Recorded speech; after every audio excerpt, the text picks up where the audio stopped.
주간의 포인트 짚어보겠습니다. 위클리 스탁 포인트 시간이고요. 오늘도 두 분과 함께합니다. 오늘 이스토리의 정태근 이사님, 퍼스트프라임 리서치의 손여루 팀장님 모셨습니다. 두 분 어서 오세요. 네, 반갑습니다. 네, 그러면 오늘은 두 분과 함께 어떤 주제 볼지 주제부터 함께 만나보겠습니다. 네, 오늘의 주제입니다. 소외주 반등 장세에 이어지나 오늘 주도주들 좀 쉬어가는 가운데 게임, 로봇, 화장품, 해운 그동안 많이 쉬어갔던 종목들 빛을 보고 있는 상황인데요. 근데 좀 탄력도는 또 떨어지고 있어가지고 어떤 추후 AS 전략들이 필요할지 함께 살펴보겠습니다. 네, 정태근 이사님 오늘 소외주들 흐름 어떻게 보셨을까요? 네, 뭐 오늘 흐름만 보면은 주도주죠. 오늘만 보면 그렇죠. 네, 그렇죠. 네. 실리콘2가 어제 상한가고 오늘 28% 급등 나오는데 참 이게 한번 시세가 붙으면 이게 참 이런 게 참 무서운 것 같아요. 무서운 것 같고 그리고 이제 어찌 보면 이게 4월 초부터 신호가 좀 왔었다고 해야 될까요? 네. 그러니까 무슨 얘기냐면은 그 시장 흐름을 읽으시려고 할 때 요것도 한번 해보시는 게 좋을 것 같아요. 그 증시 캘린더를 만드셔서 달락을 그 다이얼 있잖아요. 다이얼은 달력 있잖아요. 그거를 프린트 해가지고 거기다가 매일매일 어떤 업종들이 강했는지를 한번 체크 메모를 한번 해보세요. 그러면은 이게 자주 보이는 업종들이 보이기 시작하거든요. 근데 이걸 왜 말씀드리냐면은 화장품 같은 경우는 이제 중국 소비를 할게요. 요게 4월 1일 날 처음 이제 강세를 보였었어요. 네. 3월까지는 그동안 그냥 이런 게 있었나 싶을 정도 조용하다가 그때부터 좀 강세를 보였는데 그때부터 이제 한 번씩 보이기 시작하더라고요. 근데 이걸 왜 말씀드리냐면은 그때부터 시장에서 이제 중국 소비죠. 그러니까 중국 관련 종목들이 주목을 했었다라는 거죠. 그동안 아무 관심 없다가. 그래서 이제 중국 관광객이 몰려온다 이 이슈를 내가지고 화장품이 좀 시세를 받다가 이제는 중국 본토까지 신경을 쓰는 것 같아요. 무슨 얘기냐면은 4월달 중국 수출 수집 지표가 발표가 됐죠. 그래서 2,924억 달러를 기록하게 되면서 작년 대비해서 이제 플러스 전환이 됐는데 네. 이게 달러 기준으로 다시 증가세 전환이 된 거고 결국 이제 글로벌 전체 교역량 이 증가 효과 이런 부분들이 있고요. 그러면서 이런 수출 경기가 좋아지게 되면서 제조업 지표라든지 수출 지수라든지 이런 것이 좋아지게 되면서 중국 경기에 어떤 기대감까지 연결이 되는 것 같아요. 단순히 관광객이 많이 온다가 여기서 그치는 것들이 아니라 조금 확장시켜가지고 이제 중국 본토까지 신경을 쓰게 되는 거죠. 그러면서 이제 어디 쪽으로 수출이 또 잘 됐냐 지역을 보게 되니까 대만, 홍콩, 남미 같은 경우는 증가세 계속 이어지고 있는데 거기에 플러스 해가지고 미국하고 유로존까지 이제 회복이 되고 있다는 거죠. 그러다 네. 보니까 이런 것들 플러스 해가지고 최근에 아시겠지만은 중동이 좀 시끄럽잖아요. 그러다 보니까 좀 뺑 둘러가요. 그러다 보면 또 운임이 더 많이 운임료를 더 많이 받을 수밖에 없거든요. 그러니까 소위 말하는 그 상위발 운임지수, SCFI 이런 것들이 올라가다 보니까 해운주까지 이제 확장이 되는 것 같아요. 그리고 그 속에서 또 HMM하고 대한해운 같은 종목들이 상당히 강세인데 지금 미주노선이 작년 대비해서 또 운임이 2배 이상 증가를 했다라고 합니다. 그래서 아마 이런 뉴스가 나오다 보니까 이런 뉴스 플러스 중국의 어떤 대외 여건이 해야 될까요? 일단 수출입이 좀 좋아지다 보니까 이런 해운주까지 좀 관심을 가지는 그런 부분들이 좀 나타나는 것 같아요. 그래서 어쨌든 이런 것들이 좀 이유라고 좀 보시면 될 것 같고 이런 것들을 말씀드린 이유가 뭐냐면은 어쨌든 시장이 그동안 중국 소비를 보지 않다가 이제 중국 쪽을 보기 시작했다라는 것들이죠. 그리고 이제 뭐 화장품 같은 경우는 잘 아시겠지만은 결국 방한 관광객이죠. 3월달 보게 되면은 방한 관광객이 2019년 대비해서 97%까지 회복이 됐더라고요. 그러면 4월달부터 해서 2분기 같은 경우는 100% 넘어갈 가능성이 지금 화면에 나오고 있죠. 여기 3월달까지 나와 있는 이 수치거든요.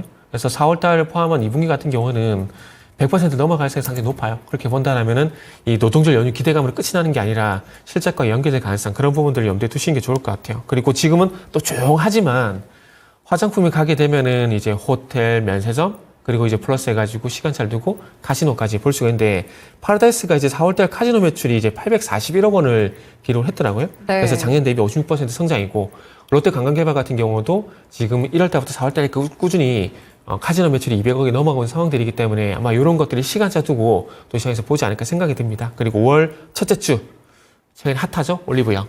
여기 매출이 작년 대비해서 또 220% 성장했다고 합니다. 그래서 이런 것들을 또 주목을 해야 되지 않을까라는 말씀드려야 될 것 같네요. 네, 중국 기대감이 좀 사라졌을 때 북미나 이런 쪽으로 다변화가 됐다가 지금은 다시 돌아서 중국까지 좀 상승세를 봐줄 수가 있는 부분이 있는데요. 또 운임 상승에 의한 이유들도 있고요. 꾸준하게 지금 방한 관광객이 증가하고 있는 데이터도 확인을 드렸으니까 관광 관련 섹터들까지 넓혀보셔도 좋을 것 같습니다. 네, 손 팀장님은 오늘 소외 섹터에 대해서 어떻게 살펴보고 계실까요? 네, 우선 한 줄 평은 아무리 소외 섹터에도 매매는 달리하자라고 지어봤거든요. 네. 그러니까 이 소외 섹터라고 정의하는 게 모호하긴 한데 사실 내가 수익을 못 보면 내가 갖고 있는 게 소외 섹터예요. 그래서 지금 섹터가 거의 이제 이 인포스탁이나 우리 HTS를 보면 섹터 52개 정도 됩니다. 그 중에서 이 52개를 다 말씀을 드리고 싶은데 시간 관계상 3개를 뽑았을 뿐이에요. 화장품이랑 게임이랑 해운을 말씀을 드릴 건데 네. 사실 이 3가지 섹터를 말씀드린 것도 사실 20분이 너무 부족합니다. 하지만은 이걸 요약해서 말씀을 드려야 되고 이 중에서 언급 비율을 가장 줄여도 되는 건 화장품이다라고 판단해요. 화장품이랑 의료, 미용기 같은 경우는 저희가 말씀을 많이 드렸고 이 기간 일주일, 2주로 두면은 소외 섹터다가 맞지만 이 기간을 한 달, 석 달로 줄이면 더 이상 화장품 관련 종목들은 소외 종목이 아닙니다. 그래서 네. 뭐 LG생활건강이나 아모레퍼시픽은 최근 2주간의 좋은 실적을 발표했기 때문에 그들이 이제 약간 거래 대금을 상당히 실어준 섹터다라고 판단되고 있고 약간 역직구 기업이나 OEM 기업들은 사실 올해 1월부터 좋은 모습 보여주었어요. 그 다음에 우리가 뭐 작년 중반기에도 뭐 중국인 단체 관광객 승인, 그 다음에 올해 상반기에는 중국의 경제지표 활성화, 이런 것들로 이제 ODM 기업들이 아닌 다른 뭐 이찬불이나 뭐 에이블 CNC나 뭐 LG생활건강이나 아모레퍼시픽 이런 게 기대감이 모였다가 정말 이제 LG생활건강이나 아모레퍼시픽마저도 실적을 잘 발표하면서 화장품에 온기가 들어왔고 뭐 클리오나 뭐 CNC 인터내셔널이나 뭐 아이패밀리 SC나 뭐 코스메카 코리아나 이런 종목들이 호실적을 발표하면서 거래 대금 실려 들어왔다. 네. 근데 이 수급이 개인 투자분들이 아니라 외국인과 기관이니까 매매를 못 하신 분들도 접근 가능해요. 근데 사실 관련 종목들 다 쳐보면은 주가 부담스럽지 않은 건 아닙니다. 그렇기 때문에 저는 분할 매수를 못 해요. 저는 잘 손절을 정말 죽어도 못합니다 라고 하신 분들은 화장품보다는 다른 섹터 보시는 게 좋을 것 같아요. 다른 섹터로 이제 해운이랑 게임을 또 말씀드릴 겁니다. 그래서 화장품을 이제 매매 잘 하신 분들 위주로 보시는 게 좋을 것 같고 매매를 못 하신 분들은 해운 게임이 오늘 정말 강한 모습 보여주고 있거든요. 근데 매매를 잘 하신 분들 위주로 좀 접근하셨으면 좋겠어요. 그 내용을 보면은 일단 넷마블부터 보도록 하겠습니다. 넷마블이 정말 오늘 강한 모습 보여주고 있는데 나는 게임주 중에서 정말 매매를 못한다라고 하시면 사실 넷마블이 나아요. 왜냐면은 게임 관련했을 때 우리가 뭐 네오위즈도 있고 뭐 컴투스도 있고 뭐 W게임즈도 있고 뭐 IM도 있고 이런 종목들이 있는데 저는 게임 종목이 15개면은 믿고 매매할 종목은 사실 5개 안 된다라고 보고 있거든요. 네. 그러니까 많이 실망감 줬죠. 2020년, 2021년까지는 실적이 잘 나오다가 2022년부터 급속도로 실적이 악화됐어요. 그 다음에 2022년, 2023년, 2024년 상반기까지도 신작에 대한 기대감 늘 있었습니다. 근데 늘 우리한테 실망을 줬어요. 뭐 트레일러 영상은 이야 정말 영화 같다라고 하더니 실제 게임은 재미없을 수 있고 그 다음에 신작이라고 내놨는데 아이템이 너무 비슷한 거죠. 이미 있던 게임이랑.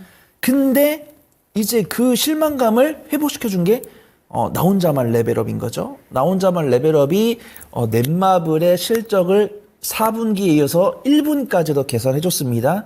근데 이 나 혼자만 레벨업이 정말 전 세계 20개국 이상에서 1등을 기록하다 보니까 실적이 잘 나올 거다라는 판단이 있고 그 다음에 펄어비스가 지금 검은 사막은 중국 파노 이야기 나오고 있고 이제 검은 사막이 이제 중국 파노 이야기가 있고 붉은 사막은 실적을 개선시켜 줄 거다라는 기대감이 있는데 지금 처음 나온 게 아니거든요. 네네. 사실 붉은 사막 제가 이제 초 치는 거 담당이잖아요. 양초입니다, 별명이. 그래서 이 붉은 사막도 이번에 정말 완성도 있는 게임이 나와서 실적이 나와줄 거다라는 증거사 리포트 공감해요. 근데 이 붉은 사막이 사실 출시가 거의 1년 반이 지연됐습니다. 맞아요. 네. 그러면서 계속 기대감 주고 실망 주고 기대감 주고 실망 줬는데 넷마블이 실적이 호실적을 개선하니까 펄어비스도 실적이 나올 것이다. 근데 또 마침 펄어비스가 1분기 흑자 전환 됐는데 흑자 전환은 좋은 얘기지만 기대치 하향한 건 사실이거든요. 근데 이 외국인과 기관이 매수를 하고 있고 갭 상승에서 떴기 때문에 그렇기 때문에 저는 손 팀장이 저렇게 초치는 이야기를 하더라도 저는 후회 없이 매매할 겁니다라고 하면 저는 권해드려요. 근데 네. 저는 적어도 드라이빙을 걸 거면 실적이 확인되는 종목만. 그래서 저는 뭐 게임주 중에서는 뭐 W 게임즈랑 넷마블 정도는 분할 매수하시면 된다. 근데 뭐 컴투스나 뭐 이게 뭐 펄어비스나 이런 종목들은 손절 못 하신 분들은 안 돼요, 아직은. 네. 그분들은 확인되는 거 보고 접근을 하셔야 된다.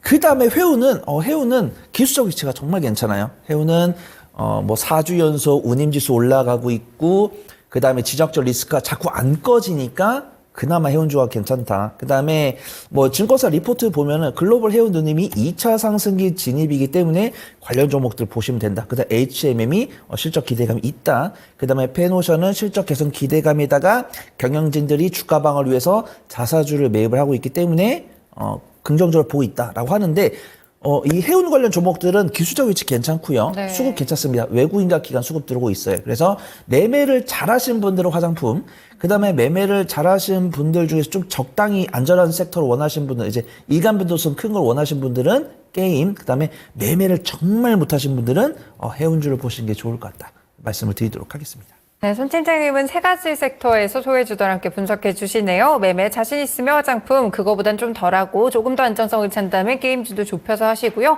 더 안정적인 매매를 원하신다면 해운주들까지 함께 설명 들어봤습니다. 그럼 소외 섹터에서 어떤 종목 주목하면 좋을지 정 이사님부터 오늘 관심 종목 알려주세요. 네, 일단은 뭐 당연히 일단 화장품이라고 봐야 될 것 같아요. 그리고 일단 그렇게 말씀드린 이유가 뭐냐면은 일단 그 화장품 같은 경우에는 뭐 코스메카 코리아 같이 이제 수출 뭐 실콘트 그리고 뭐 수출 관련 것도 있거든요. 그런데 그쪽 포함해가지고 이제 영역이 확장 측면에서 보게 된다라면은 중국 인바운드 수혜가 되는 화장품부터 먼저 봐야 될 것 같아요. 그렇게 본다라면은 이제 토니모리, 마녀공장 이런 것도 압축할 수밖에 없는데 마녀공장을 좀 말씀드리려고 해요. 네. 그 최근에 올리브영이 상당히 좀 많이 이슈가 되고 있어요, 사실. 뭐 조금 전에도 말씀드렸지만 5월 첫째 주, 이 노동절 연휴죠? 이 기간 동안에 올리브영 매출이 작년 대비해서 220%가량 성장했다는 얘기를 일단 먼저 말씀드렸는데, 그러다 보니까 인바운드 수혜가 중국인들이 방한관객들이 늘어나게 되면서 이제 화장품이 많이 이제 팔릴 수 있는 그런 셀러 공간 이런 부분을 보게 된다면은 일단 명동하고 이제 올리브영 이 두 가지 포인트는 놓치면 안 될 것 같다라는 네. 생각이 좀 듭니다. 그러다 보니까 아무래도 마녀 공장이라는 말씀 좀 드릴 수 있을 것 같고요. 일단 어쨌든 마녀 공장 같은 경우 이제 올리브영의 매출이 올라가게 된다라면은 거기 스킨케어 제품을 납품을 하고 판매를 하고 있기 때문에 당일차적인 수혜가 될 수밖에 없을 것 같아요. 그래서 국내 채널 쪽 같은 경우는 뭐 내광 이벤트라든지 올리브영 상장 이런 것들 통해서 지속 성장할 수밖에 없고요.